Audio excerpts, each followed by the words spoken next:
포항시 수도 검침원들은 근로자가 아니라 민간 위탁을 받은 개인 사업자로 분류돼 사실상의 해고인 계약 해지를 당해도 법적 보호를 받지 못하고 있습니다. 그런데 포항시가 최근 수도 검침원에게 계약 해지를 통보한 일과 관련해 법원이 전국 첫 사례로 수도 검침원도 근로기준법상 근로자로 봐야 한다며 부당해고 판결을 내렸습니다. 장성훈 기자입니다. 포항시 수도 검침원들은 1인당 1,700가구씩을 맡아 계량기를 일일이 확인하고 고지서를 배부하는 일을 합니다. 상시 업무량이 적지 않은 데다 계획에 물리거나 문이 잠겨 재방문하는 등 말 못할 고충도 큽니다. 하지만 포항시는 지난 2003년부터 이들을 기존 기능직 공무원에서 민간 위탁을 받는 개인 사업자로 전환하고 근로자 지위를 인정하지 않고 있습니다.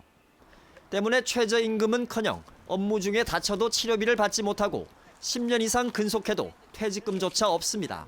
정말 일은 힘들게 하고 있는데도 불구하고 임금은 너무나 최저임금보다는 못하게 받고 있으니까. 여기에다 포항시가 2년 전 수도 검침원 한 명을 사실상의 해고인 계약 해지하자 검침원들은 부당해고를 주장하며 법적 대응에 나섰습니다.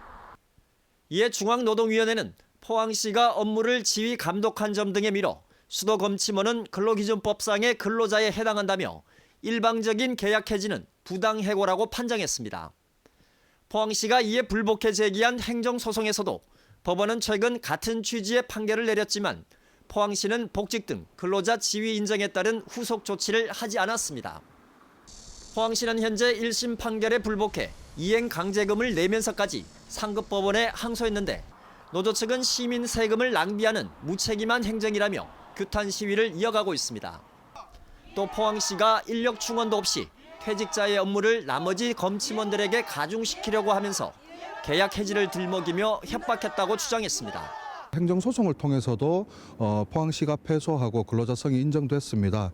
이 결과를 포항시는 하루속히 인정하고 나머지 전체 인원에 대해서도 근로계약을 체결하고 포항시는 상급법원의 확정 판결이 나올 때까지 기다린다는 입장으로 복직과 근로계약 체결 등 후속 조치를 당장 할 수는 없다는 입장입니다.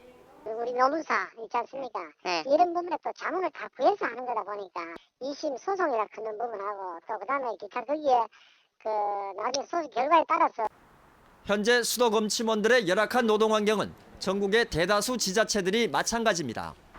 이런 상황에서 포항에서 처음으로 수도 검침원의 근로자 지위를 인정하는 판결 사례가 나옴에 따라 앞으로 포항시의 행보가 전국적인 관심사가 될 전망입니다.